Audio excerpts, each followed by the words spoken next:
करता है बस मुझे इनकी जगह होना है और बस मुझे वैसे ही चलाना है, मुझे भी पहाड़ों पे जाना है, ऐसी उन्हीं दिया आपको जी। वरदान। बहुत बिलीव ज्यादा करते हैं, हाँ इंडिया में होता है वाइब हाँ, काफी लोगों का मानना है, तो वो धीरे धीरे कि चेंज हो लड़कियों के गया। साथ थोड़ा बहुत नाइंसाफी है। ये मैं भी फील करती मैं हूँ। कहूंगी नजर इज नथिंग। नथिंग, नजर इज नॉट रियल गाइस। वो बोल सकता तो वो ये चीज जरूर बोल देंगे यार, जब भी मैं भौंक रहा हूँ तो मतलब ये नहीं कि मुझे खाना ही चाहिए।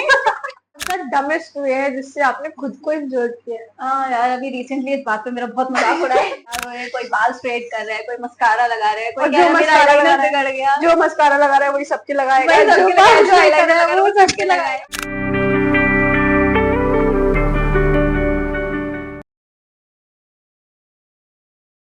हाय guys, welcome to the street talks. तो आज मेरे साथ आई है मेरी फ्रेंड जो कि नमीरा जी है। Hello guys. तो नमीरा जी, आप हमें अपने बारे में कुछ बताइए और अपनी हॉबीज भी बताइए। Okay so guys, I'm Namira Tanveer और मैं ग्रेजुएट स्टूडेंट हूँ। I am pursuing right now, I am pursuing BCom, third year है मेरा, कंप्लीट हो जाएगा। और मेरी हॉबीज है, मुझे नई आर्ट्स ट्राई करना बहुत पसंद है, नई नई तरह की, जैसे लिपन आर्ट मैंने ट्राई करी है काफी, और अभी हाल फिलहाल में अभी कैंडल मेकिंग में मैं ध्यान दे रही हूँ, तरह तरह की। मैंने वाटर कैंडल हो गया अपना, कॉफी कैंडल मैंने अपना करा है। इसके अलावा मुझे डांसिंग बहुत पसंद है, मैं अपना फ्री स्टाइल बॉलीवुड स्टाइल में करती रहती हूँ, लेकिन मैं अब चाह रही हूँ कि थोड़ा सा मैं अपना क्लासिकल और सेमी क्लासिकल पे और ध्यान दूं। तो बाकी और भी हैं सिंगिंग, और वो साइड बाय साइड चलती रहती है। आपने अपनी हॉबीज के बारे में सोचा है कि मैं इसको आगे बढ़ाऊं एज बिजनेस या फिर हाँ लॉन्ग टर्म में? हाँ, मैंने अभी हाल फिलहाल मैंने ये सोचा, अपना डांस, बचपन से मेरा डांस बहुत, मैं अपने पैशनेट रही हूँ डांस को लेके, तो वही मैंने सोचा है कि इन फ्यूचर मैं अपना खुद का अपना डांस और फिटनेस एकेडमी खोलूं। उस पे I am right now working on it. अपना डांस में मेरा प्रैक्टिस चल रही है, सारी चीजें, और अपना तिलक में, और wish me luck. All the जल्दी बेस्ट। जल्दी। तो मेरा नेक्स्ट क्वेश्चन है आपसे कि आपके हिसाब से सक्सेस क्या है? मेरे हिसाब से सक्सेस सिर्फ लाइफ में पैसे कमाना नहीं है, मेरे हिसाब से कि मैं अपनी लाइफ को कॉन्शियसली जॉयफुली एंजॉय करते हुए अपनी लाइफ जीऊँ, और मैं अपनी हॉबीज को एक लॉन्ग टर्म पे ले जाके उसी को मैं अगर अपना करियर ये सब मैं कन्वर्ट करूँ तो वो ज्यादा अच्छा है। जैसे हमारे एपीजे अब्दुल कलाम जी ने बोला है, do what you love, what you do what you love. तो मैं इसी मंत्र को फॉलो करके अपनी लाइफ के साथ कंटिन्यू। तो मेरा नेक्स्ट क्वेश्चन है कि ऐसा कौन सा मोमेंट आपके लिए रहा है कि जिसने आपको अचानक से चेंज किया हो? ओके सो अगर बात करी जाए, I was in 7th class जब माई मदर पास अवे, और उस मोमेंट ने, मैं कहूँ, मुझे काफ़ी स्ट्रॉन्ग बनाया है, emotionally, mentally. So as a kid अपने एक वन ऑफ द पेरेंट्स को एक खोना आपके लिए काफ़ी एक मुश्किल टाइम होता है, तो उस टाइम ने मुझे काफ़ी स्ट्रॉन्ग बनाया, मैं काफ़ी मेच्योर हुई। हर चीज़ के नेगेटिव और पॉजिटिव पॉइंट्स होते हैं, तो मैं पॉजिटिव ही लेके चलूंगी। उस मोमेंट से काफ़ी मैं मेच्योर हुई, रिस्पॉन्सिबल बनी अपने फैमिली के लिए, और उससे चीज़ें, उनसे पहले मैं काफ़ी इमेच्योर कहूँ और इम्पेशेंट लड़की मैं अपने आप को मानूंगी अगर मैं उस टाइम थी, बट उनके बाद मेरे अंदर पेशेंस लेवल मेरा काफ़ी अच्छा हुआ, मैं रिस्पॉन्सिबल बनी, मैं इमोशनली काफ़ी स्ट्रॉन्ग बनी, तो उस चीज़ ने मुझे काफ़ी चेंज किया। हम समझ सकते हैं आपके लिए बहुत ही मुश्किल वक्त जी रहा होगा वो। तो हम नेक्स्ट क्वेश्चन की तरफ बढ़ते हैं। जी। तो अगर आपको अचानक से एक ऐसा वरदान मिल जाए कि आप कोई भी स्किल अचानक से सीख जाएंगे, लेकिन सेकंड्स अगर आप सीख सकती हैं, तो वो कौन सा स्किल आप सोचेंगे कि ये मेरे को आना चाहिए? यार मैं अगर इसको बोलूंगी तो मैं बाइकिंग में मेरा बड़ा शौक है, क्योंकि बचपन से मैंने अपने पापा को बाइकिंग में देखा है, वो राइड्स पे जाते थे, तो मैं उनको वही अपना पूरा बैग पैक करके और राइडिंग जैकेट पहन के अपना गियर्स पहन के वो जाते थे, तो मैंने बचपन से तो बड़ा एडमायर करा है इन चीज में। मैं भी ये चाहती हूँ कि मैं भी एक अच्छी तरह से बाइक को हैंडल करना चाहती हूँ। फेवरेट बाइक मेरी इस टाइम हिमालयन है, मेरे पास पास, तो मैं उन्हें जब भी देखती हूँ मेरा मन करता है बस मुझे इनकी जगह होना है और बस मुझे वैसे ही चलाना है, मुझे भी पहाड़ों पे जाना है, ऐसी उन्हीं की तरह राइड्स पे जाना है, उनके साथ जाना है मुझे। मैं बस चाहती हूँ मुझे वरदान वो जल्द से जल्द मिल जाए। दिया आपको जी वरदान। Thank you. तो मेरा नेक्स्ट क्वेश्चन है कि हम बचपन से बहुत सारी चीजें सुनते आ रहे हैं सुपरस्टिशियस थी कि ये ऐसा नहीं करना चाहिए, ये वैसा नहीं करना चाहिए, तो ऐसी कौन कौन सी चीजें जो आपको लगती थी? बचपन से मैंने काफी चीजें सुनी है, लेकिन जो एक मेन चीज है वो मैंने ये सुनी है कि जब भी आप अपने जैसे पीरियड्स में होते हैं तो लड़कियों को कभी कोई टच नहीं करनी चाहिए चीजें। फॉर एग्जांपल हमें अचार टच नहीं करना चाहिए, हमें कोई तुलसी टच पाता नहीं की करनी चीज, चाहिए। एग्जैक्टली हमें पाता की चीज कोई टच नहीं करना चाहिए, हमारे यहाँ पाता होती है तो वो खराब हो जाएगी। लेकिन अभी रिसेंटली मेरे घर में एक इंसिडेंट हुआ कि पाता थी और कोई नहीं था, तो मुझे ही वो काम करना पड़ा, और मैं उस टाइम मेरा नहीं था ठीक, लेकिन वो खराब नहीं हुई, पता हुई वो नहीं हुआ खराब। अचार भी मैंने काफी बार टच किया है, मैंने इवन खाया भी है निकाल के अचार डब्बे में से, वो नहीं खराब हुआ। हाँ, तो ये काफी चीजें मैंने सुनी है, सुपरस्टिशियस बहुत लोग ऐसा इसमें बहुत बिलीव करते ज्यादा हैं। हाँ इंडिया में होता है वाइडली। हाँ, काफी लोगों का मानना है, तो वो धीरे धीरे कि चेंज हो लड़कियों के गया। साथ थोड़ा बहुत नाइंसाफी है। ये मैं भी फील करती मैं हूँ। कहूंगी थोड़ा सा हाँ, होता है। वो पीरियड से ही तो है, जी, उसको कोई इस वो चीज थोड़ा ना को हो गया। हमें नॉर्मलाइज कर देना चाहिए। हाँ, हाँ ये चीजें नॉर्मली हमारे में हाँ सीरियसली नॉर्मलाइज हो जाना चाहिए, क्योंकि वो हाँ, एक एक पावर है एक पावर है तरीके से, हमें, क्योंकि गॉड ने हमें ये हाँ। चीज दी है, हमें बनाया ही हमें इसी तरह से, साइंटिफिकली भी ये चीजें हम्म हैं कि इससे कोई फिर तो इम्प्योरिटी वाली फिर चीज तो है ही अगर ये नहीं। इम्प्योर है तो बच्चे भी इम्प्योर ही हो बच्चे रहे इम्प्योर हैं। होने हम चाहिए, सब एग्जैक्टली, इम्प्योर है। तो ये सारी चीजें सोचनी चाहिए, लेकिन अब हम्म आज की जनरेशन में काफी चेंजेस आ रहे हैं, धीरे धीरे चेंज आ हाँ जाएंगे। और एक और नया है जो मैं काफी टाइम से वो भी सुनती आ रही हूँ कि नजर इज रियल, आजकल काफी एक स्लोगन सा चल रहा है। हाँ मेरे हिसाब से नजर या कोई चीज नहीं होती, अगर आप अपनी चीज को लेकर कॉन्फिडेंट हो, हाँ अपने ऊपर आप अपना इतना दम रखते हो चीज करने, तो आपको कोई कुछ नहीं बिगाड़ सकता। अब काफी लोग हैं, कोई भी नया बिजनेस स्टार्ट करना चाहते हैं या कोई भी अपनी शॉप भी खोलते हैं, तो सबसे पहले एक नींबू मिर्ची आपने देखा होगा वो टांगते हैं, नजर न काला लग जाए। हाँ, काला मुंह काला होता है मुंह ना टांग देते हैं, वो। हाँ, काला मुंह टांग देते हैं ताकि नजर ना लगे। यार ये कुछ नहीं होता, उल्टी ये चप्पल है। उल्टा उल्टी चप्पल, वही उल्टी चप्पल डाल देना, ये सारी चीजें। चौराहों पे नींबू मिर्ची देखी हो कि लोग कहते हैं अरे यार इसके ऊपर से मत उसी निकलो, के किसी ऊपर से नजर लग जाए, निकलना मैं चाहिए। उसके ऊपर से पुश करके अपनी स्कूटी निकालती हूँ। तो मेरे हिसाब से कुछ नहीं, आज मैं ठीक हूँ, मैं एकदम ठीक हूँ, मुझे कोई नजर नहीं लगी, ऐसा कुछ नहीं। तो ये काफी एक बहुत अजीब लोगों को चीज है। नजर लग भी तो जाती है, मतलब वो हाँ, हल्के बहुत से लोगों को बीमार नजर हुए एकदम, ना। हमें नजर लग गई। हाँ हाँ, मतलब वो सर्कमस्टेंसेस नहीं देखते कि वही, हवा चल रही थी, टॉन्सिल हो रहे थे, इसलिए मैं हाँ, बीमार हो गई, नहीं मुझे नजर लग गई। वही आपकी तबीयत अलग तरीके से खराब हुई है, लेकिन आप डाल लोगे पूरा नजर पे कि मैं बहुत अच्छी लग रही थी तो उस वजह से मुझे नजर हाँ लग गई। और लोग उसे उतारते भी तार- कैसे है, मतलब हाँ, गीली घी की वो उसकी लोई सी लोई बना बना के के, हाँ, उसको रुई डिप की, करके ऐसे ऐसे करके हाँ, और वो उसे जलाने रख इवन देते हैं। इवन अब चप्पल ये से तो उतारते अब हैं। ये तो नॉर्मल है ना कि वो घी की जो जी, लोई है वो जल के वो धुआं निकालेगी ही। अरे और मैं एक और आपको बताती हूँ, चप्पल से उतारते हैं। अब आप चप्पल, अगर कोई भी चीज लेके आप अगर राउंड राउंड ऐसे घुमाओगे तो आपका हाथ हैवी होगा, वो हाँ एक नॉर्मल सी बात है, लेकिन हाँ लोग कहते हैं नजर उतनी थी जितना हैवी हुआ। ये भी चीज आती है। तो ये सारी चीजें काफी लोगों का बिलीफ आज के टाइम में भी है, मतलब हम इतना आगे बढ़ चुके हैं सारी चीजों को लेके, टेक्नोलॉजीज को लेके, सारी चीजों को लेके, लेकिन ये इन चीजों में हम अभी भी उसी जगह में हैं। इवन अंधविश्वास यंगस्टर्स बहुत में भी हाई मैंने लेवल काफी पर है। लोगों में देखा है कि ये चीजें रहती हैं, हाँ नजर एंड ऑल। आज वो इविल आई हो गई, सब हाँ वो यूज इविल करने आई लगे के हैं चीज, ब्रेसलेट्स हाँ, पहन के ब्रेसलेट्स रखते हैं। पहनते हैं। तो वही चीज, पैर में काला पहले धागा कागल, काला और धागा, गले में धागा। गले में धागा, ये सारी चीजें कॉमन, हमें बहुत नॉर्मल कर देना चाहिए। हाँ, नजर इज नथिंग। नथिंग, नजर इज नॉट रियल गाइस, नजर नाम की कोई कोई चीज चीज नहीं नहीं होती। होती है। अगर नजर होती तो अब तक तो मोदी जी होते ही नहीं। होते ही नहीं।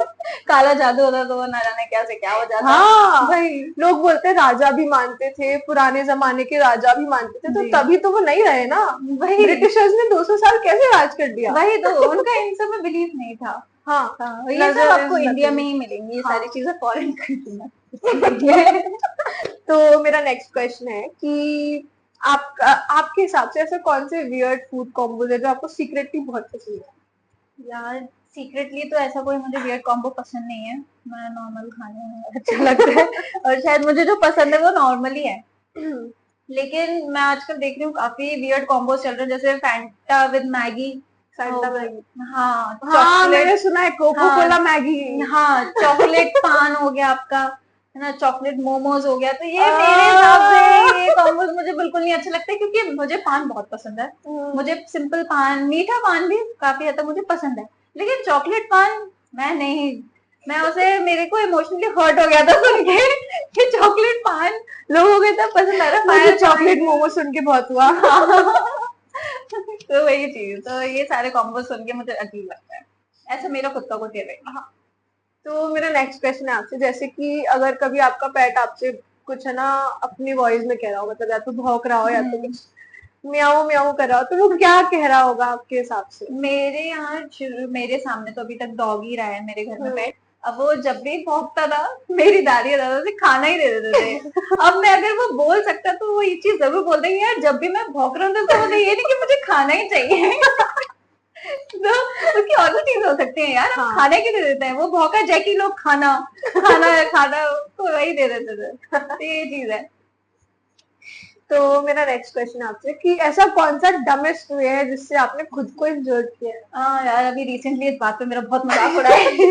इस चीज में मैं छोटी थी, मेरी दादी सिलाई कर रही थी और मैं उन्हें देख के बैठी हुई थी। हाँ। बहुत छोटी सी मैं थी, बैठ के देख रही थी। अब मेरी दादी मेरी मम्मा से कुछ बात करेंगे, वो सिलाई करती जा रही है। हाँ। इतनी देर में मैंने उस सुई को अपनी फिंगर उसके अंदर मैंने कर दी और अपने आप को हर्ट कर दिया। तो ये मेरे लिए सबसे डम तरीका था। हाँ। तो नेक्स्ट क्वेश्चन है आपके लिए कि आपका इरेशनल फियर कौन सा है? इरेशनल फियर मैं बोलूंगी, मुझे अंधेरे से डर लगता है। मतलब हल्का अंधेरा नहीं, हल्के अंधेरे में तो मुझे डर लगता है, लेकिन जब गुप्त एकदम अंधेरा। गुप्त अंधेरा हो जाता है ना, वो मुझे थोड़ा सा डर नहीं, मुझे थोड़ा घबराहट होने लगती है उसमें। यही चीज है आने बस, वाला है, इसी है। कोई भूत आने वाला नहीं है। नहीं, वो नहीं होता। थोड़ा सा मुझे थोड़ा सा अजीब लगने लगता है। हाँ। तो नेक्स्ट क्वेश्चन है आपके लिए कि हमारा सबसे अच्छा मोमेंट कौन सा मेमोरेबल आपके लिए जो रहा हो? ऐसे तो हम लोग काफी हम लोगों ने साथ में हैंग आउट करा है, लेकिन एक मोमेंट जो अक्सर होता है, जो हमारा तैयार होना, girls get ready with me, तो बहुत अच्छा होता है। साथ में सारे लोग तैयार हो रहे हैं, कोई बाल स्ट्रेट कर रहा है, कोई मस्कारा लगा रहा है, कोई और कह जो रहा है मेरा मस्कारा लगा आईलाइनर रहा बिगड़ गया। है, जो मस्कारा लगा रहा है वही सबके लगाएगा, वही जो सबके बाल लगाया, जो स्ट्रेट कर आईलाइनर रहा है लगा रहा है वो वो सबके सबके लगाएगा। लगाएगा। एक बाल स्ट्रेट करने वाला है, सब अपने बाल स्ट्रेट करवा रहे होते हैं, तो मुझे वो काफी अच्छा लगता है साथ में। तो बहुत हमारा मेमोरेबल हो भी वो जाता है। काफी मेमोरेबल होता है। तो नेक्स्ट क्वेश्चन है आपके लिए कि आपके हिसाब से होम क्या है? For me, home is where you feel comfortable, where you do not have to pretend yourself, जहाँ पे आप एकदम रिलैक्स रहो, आप अपने आप को एकदम एक्सप्रेस कर सको रियल। अच्छे से, रियल अपने आप को रख सको और लोगों से कंफर्टेबल रहो और अपनी बात आप बोल सकें सबसे, आपको दबा फील ना हो और कोई आपको मोटिवेटेड रहो जिसमें और जॉयफुल रहो। तो ये मेरे लिए होम की डेफिनेशन है अच्छी सी। तो नेक्स्ट क्वेश्चन है आपके लिए कि क्या आप टाइम ट्रेवल में भरोसा रखती हैं कि ऐसा कुछ होता भी है या नहीं होता? देखो, अकॉर्डिंग टू मी कोई ऐसी टाइम मशीन जैसी कोई चीज नहीं है। लोग लोग फिल्मों में ही है बस। मेरे हिसाब से एक इंसान का दिमाग ही है जो एक अपना टाइम ट्रैवल वो कर सकता है। बैठे बैठे आप चाहो तो आप पास्ट में जा सकते हो, आपका कोई भी आपका मोमेंट हो आप उसको रीलिव कर सकते हो वेन एवर यू वॉन्ट, उसको बार बार इमेजिन करके। मेरा नेक्स्ट क्वेश्चन है रिलेटेड टू मेमोरीज कि अगर आपको ऐसा हो कि चूज वन करना हो कि या तो है ना आप अपनी पुरानी सारी मेमोरीज भूल जाओ या फिर अपनी कोई नई बना ना पाओ, तो आप क्या चूज मैं करोगे? अपनी कोई भी मेमोरी इरेज करना नहीं चाहूंगी, क्योंकि मैंने अपनी जितनी भी पास्ट में मैंने मेरी चीजें हुई हैं, जो भी मेरी मेमोरीज रही हैं, मैंने उनसे कोई ना कोई चीज सीखी ही है। हर चीज से मुझे एक लेसन मिला है। मुझे उसमें पता, उसके हिसाब से मुझे पता लगे कि इन फ्यूचर मुझे ये चीज नहीं दोहरानी, कोई भी मैंने अगर मिस्टेक करी है तो वो मुझे नहीं रिपीट करनी है। तो मैं नहीं चाहूंगी कि मैं ऐसी मेमोरीज मिटाऊं जिसने मुझे आज इस टाइम पे मुझे ये पर्सनालिटी मेरी बनाई है। तो यही चीज है, तो मैं चाहूंगी कि मैं नहीं इरेज करूं, नहीं और अच्छी मेमोरीज बनाऊं अपनी। हाँ, तो ये चाहती हूँ। तो नेक्स्ट क्वेश्चन है मेरा आपके लिए कि ऐसी कोई बुक मूवी या फिर शो ऐसा कुछ रहा हो जिसने आपकी थिंकिंग चेंज करी, तो वो कौन सा क्या तो होगा? बचपन से मैं एक रीडर तो नहीं बोलूंगी अपने आप को, मैं इतनी बुक्स नहीं पढ़ती हूँ, लेकिन मैंने ट्राई करा पहली बार। एक बुक पढ़ी मैंने, the power of your subconscious mind bye Joseph Murphy करके एक बुक थी, मैंने अभी रिसेंटली पढ़ी। उसमें मैंने उससे मुझे ये सीखने को मिला कि आप जो भी चीज अपने माइंड में एक बार सोचते भी हो तो वो आपके वो सबकॉन्शियस माइंड में वो चीज स्टोर हो जाती है, वो रह जाती है। हम कहीं तो कहीं ना सीक्रेटली कहीं हमारा कोई कान भी सीक्रेटली, सुन ले तो हाँ, भी। वो चीज आपके लिए नहीं रह जाए, वो चीज एक्चुअल में होती है। तो इससे आपको ये सीखने को मिलता है कि हमेशा हमेशा हमें पॉजिटिव चीज बोलनी चाहिए, पॉजिटिव चीजें सोचनी चाहिए, क्योंकि उसी हिसाब से फिर हमारा माइंड वर्क करने लगता है उन्हीं चीजों पे और वो चीज होती है एक्चुअल में। अनकॉन्शियस। अगर हम हमेशा नेगेटिव थॉट्स रखेंगे अपने अंदर और नेगेटिविटी के बारे में ही सोचेंगे, या कोई हमें अगर कोई चीज दिख रही है या कोई हमें काम करने का हम सोचेंगे ये शुरू से ये नहीं होगा नहीं होगा, तो हमारा माइंड उसी हिसाब से उस पर वर्क करेगा और वो चीज नहीं होगी। तो हमेशा हमें हमें हर चीज के लिए एक पॉजिटिव ना व्यू रखना चाहिए और हमें पॉजिटिव ही चीजें सोचनी चाहिए, जिससे हमारा माइंड उस हिसाब से वर्क करता है। आपके गो टू कार्टून या फिर है ना गो टू गेम कौन सा रहा है बचपन में?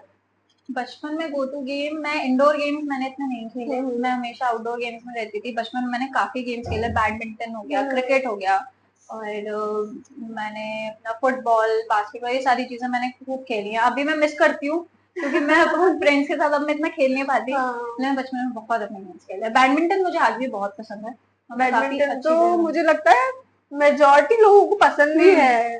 बैडमिंटन मुझे बहुत पसंद है, और क्रिकेट भी। बैडमिंटन और क्रिकेट वो कंपटीशन चलता रहता है मेरे मेरे कभी भी ज्यादा पसंद। मेरा नेक्स्ट क्वेश्चन है आपसे कि आपका गो टू कैरोके सॉन्ग कौन सा है, मतलब कोई फेवरेट हो बहुत ज्यादा? मेरा गो टू कैरोके सॉन्ग है ओम शांति ओम मूवी का तुमको पाया है तो ओ, वो मुझे भी बहुत पसंद है। हाँ, तो आप साथ गाते हैं ना? हाँ, हम साथ गाते हैं, एक चलो।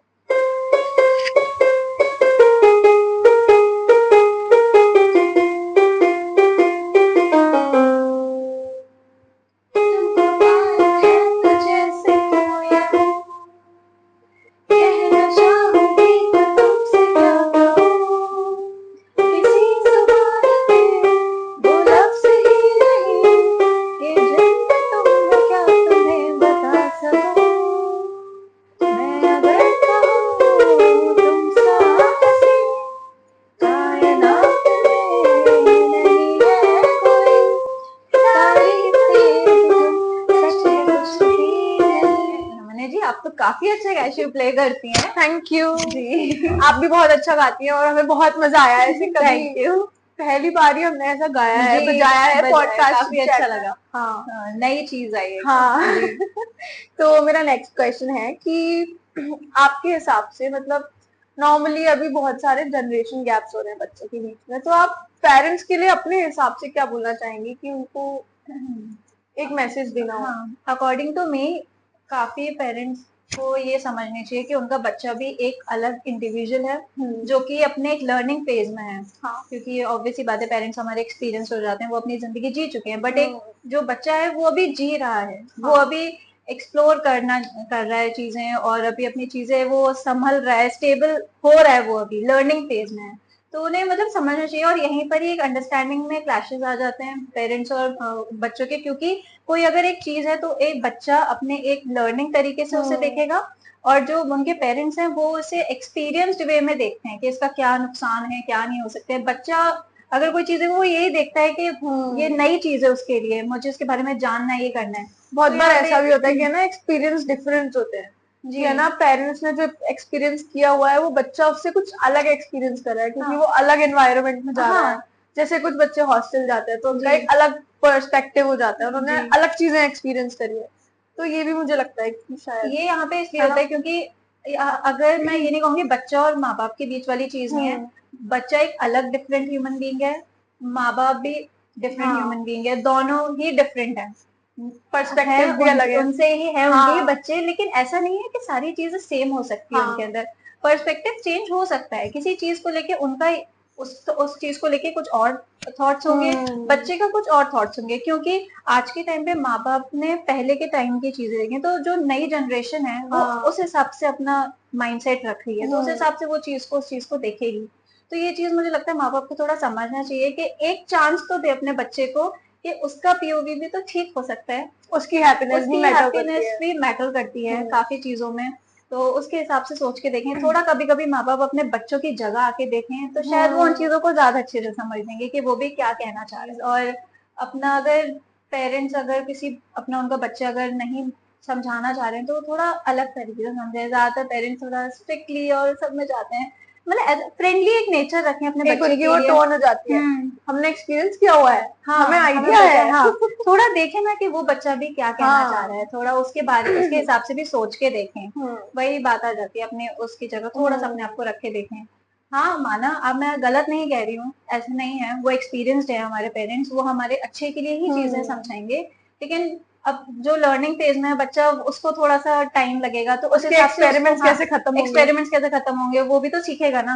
तो कभी कभी ऐसा होता है, पेरेंट्स को छोड़ देना चाहिए इस चीज को कि बच्चा चलो गलती करेगा, उससे सीखेगा भी, लेकिन अपने बच्चे के लिए एक सेफर जोन अपना बना के रखें। वो पेरेंट्स रखते हैं काफी, हाँ, बट स्ट्रिक्टली तरीके से नहीं, मुझे लगता है एक फ्रेंडली वे में उन्हें करना चाहिए, अपने बच्चों के साथ उन्हें एज अ फ्रेंडली नेचर रखना चाहिए, एज अ एक फ्रेंडली कनेक्शन रखना चाहिए, जिससे बच्चा उनके साथ कंफर्टेबल रहे। हाँ। जिससे उसकी लाइफ में अगर कोई भी प्रॉब्लम आती है तो वो सबसे पहले वो अपने पेरेंट्स से ही बात करने में हिचकिचाए नहीं। हाँ, क्योंकि बहुत ये सारे बहुत पेरेंट्स, ज्यादा ये होता है। बहुत ज्यादा मेन इश्यू है कि आज के टाइम पे बच्चा अगर कोई भी प्रॉब्लम फेस कर रहा है तो वो अपने पेरेंट्स से कभी खुल के बात कर ही नहीं पाता है। हाँ। क्योंकि पेरेंट्स ने उसे बचपन से वो माहौल दिया ही नहीं है, उन्होंने वो चीज उनके लिए रखी नहीं है कि वो खुल के हमसे बात कर पाए। वो बच्चा अपने अंदर ही रख के फिर इसी वजह से क्या होता है, वो बच्चा कहीं और जाके बात करता है, हाँ, तो बाहर वाले वो फिर उस चीज फ्रेंड्स का के फायदा साथ कर उठाते देते हैं, हैं। फ्रेंड्स का, वो अपने अनएक्सपीरियंस लोगों से। हाँ। तो पेरेंट्स अगर अपने बच्चों के लिए खुद ही एक आइडल बनेंगे तो मुझे लगता है बच्चा उन पे ज्यादा भरोसा करेगा और उनसे चीजें सीखेगा भी, अपनी कंफर्टेबल रहेगा उनसे, जैसे वो एक सेफ जोन भी इससे क्रिएट होता है। वो चीज ये है कि आप अपने पेरेंट्स से भी कनेक्ट रहो और एक्सप्लोर भी करो चीजें, आप नई नई चीजें एक्सप्लोर करोगे, नए नए एक्सपीरियंसेस आपको मिलेंगे तो उससे आपको अपनी लाइफ में काफी हेल्प होगी। तो मेरा लास्ट क्वेश्चन है आपसे कि आपका एक्सपीरियंस कैसा रहा टीएसटी क्लिप्स के साथ? मुझे एकदम होम वाला फीलिंग आया, मुझे बिल्कुल ऐसा लगा ही नहीं कि मैं किसी इंटरव्यू उसमें बैठी हुई हूँ। आपने इतना अच्छे से कंफर्टेबल करके मुझे काफी अच्छे से रखा, तो थैंक यू सो मच नमन्या जी, आपने इतना अच्छा एनवायरनमेंट रखा यहाँ पे। और guys do follow the Shri talks. अगर आपको हमारा वीडियो अच्छा लगा हो तो वीडियो को लाइक करिएगा और चैनल को तो सब्सक्राइब जरूर करिएगा। और डू फॉलो नमन्या जी। जय जय हिंद, हिंद, जय जय भारत। भारत।